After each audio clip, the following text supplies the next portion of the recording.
Joining me right now is Fox News legal analyst Judge Andrew Napolitano. And Judge, you say that this thing needs to get declassified ASAP. I absolutely do. I actually want more than just this declassified, because I want to see Congressman Schiff's version of the raw intelligence data as well. So here's how it happens.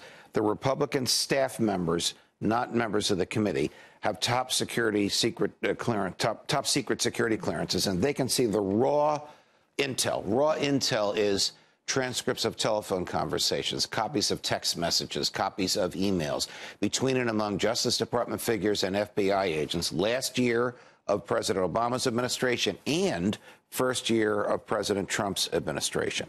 From that, the Republican staff concluded there was a serious abuse of FISA authorities, there was spying that should not have occurred, and there was spying done for political purposes.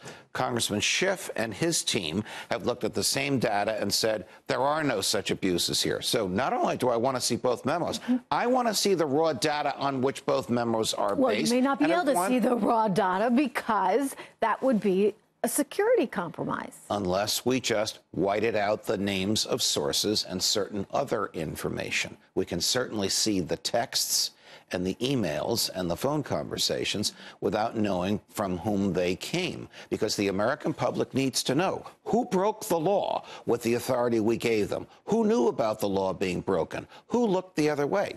Trish, these FISA abuses were known to the committee for the past 8 months. They sat on it until after FISA was extended by the Congress and signed by the president. They released it the next day. Congress should have had an opportunity to look at this stuff before it ignorantly voted to extend FISA. But, you know, I hear what you're saying, because the problem right now is we're in such a polarized political environment that the Republicans have one version of facts and the Democrats have another version of these facts, or interpretation, I should say, that you want people to be able to tell for themselves. And as a journalist, I want to be able to see it because I want to be able to make my own conclusions, like I'm sure many Americans do. As journalists, we want to be the eyes and ears of the public. We want to read these documents and be able to interpret them.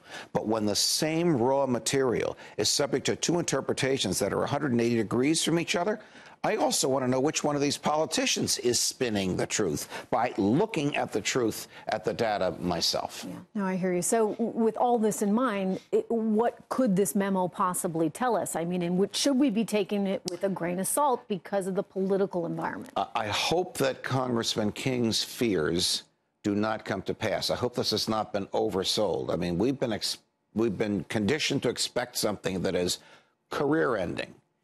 KGB-like, over the top. Now, perhaps to those of us that have been in law enforcement and today monitor it, it won't be that catastrophic, but to the American public it might. I don't know. What I think we're going to see is the use of intelligence data for political purposes. If we see that, that is a very, very grave threat to freedom in America. It is. It is. And some careers will be ended, and maybe this is the kind of thing, I don't know, you go to jail for. I mean, if this is... Could very well be. One of our competing networks reported a few minutes ago, fears in the White House that FBI Director Chris Wray may resign if this is released. Another headache the president doesn't need.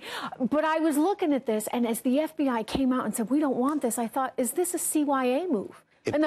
It may very well be. I cannot remember, as a person who's been watching this stuff for 40 years, the last time the FBI publicly criticized the White House and got away with it. Wow. That's what we saw last night and again this morning. Judge Andrew Napolitano. Oh, pleasure. Thank you so much. It's always good to see you. Pleasure, Trish. Thank you.